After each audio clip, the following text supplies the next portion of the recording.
Assalamualaikum warahmatullahi wabarakatuh.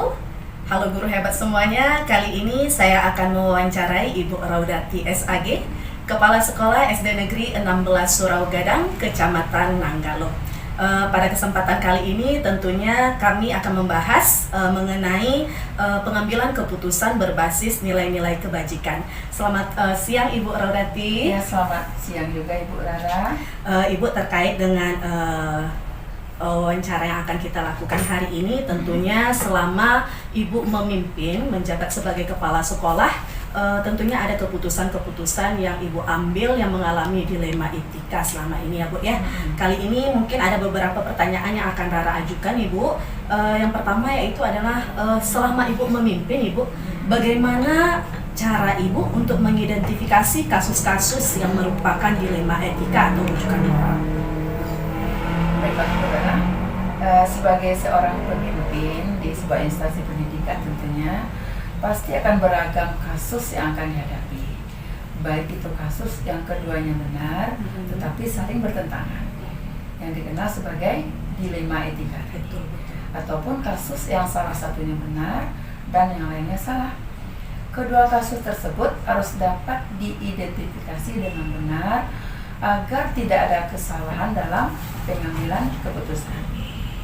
Cara saya untuk mengidentifikasi yang mana dari kedua kasus tersebut adalah dengan terlebih dahulu memahami kasus tersebut. Tentu saja untuk memahami kasus tersebut, saya harus berkomunikasi dengan pihak-pihak yang terlibat.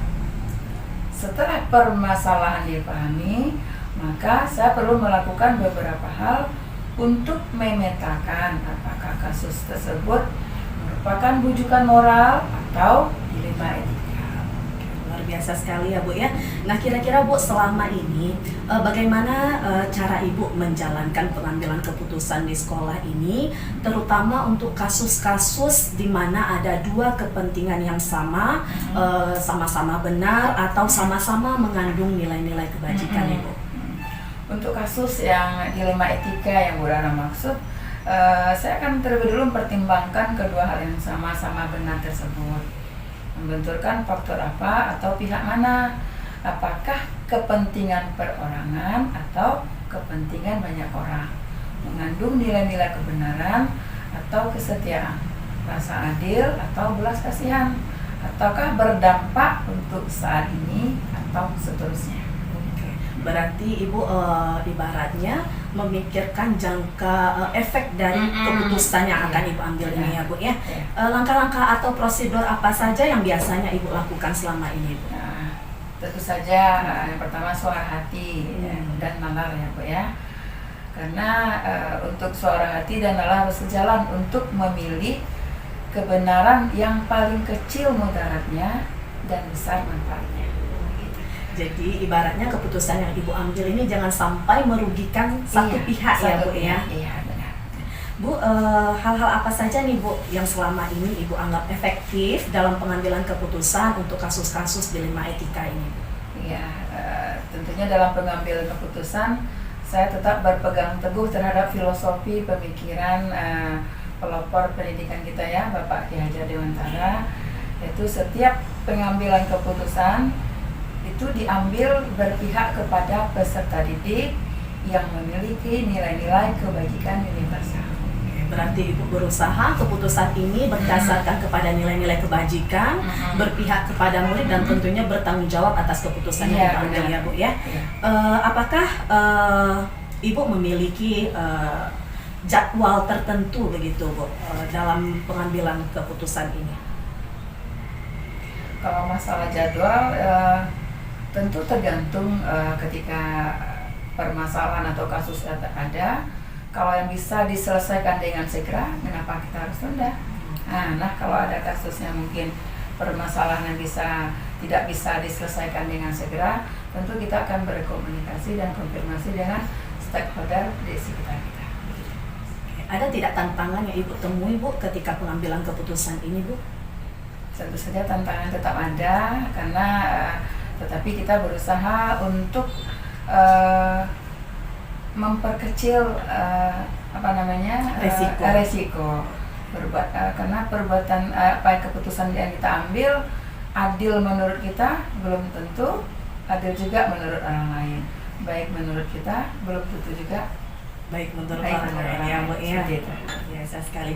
Adakah seseorang atau faktor-faktor yang selama ini mempermudah atau membantu Ibu dalam pengambilan keputusan terkait dengan kasus-kasus yang mengandung unsur-unsur dilema etika ini Bu? Tentu saja ada, karena saya tidak memutuskan sendiri.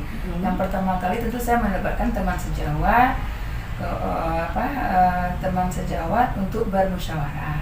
Kemudian yang tidak kalah pentingnya adalah pengumpulan fakta tentang hal yang tersebut.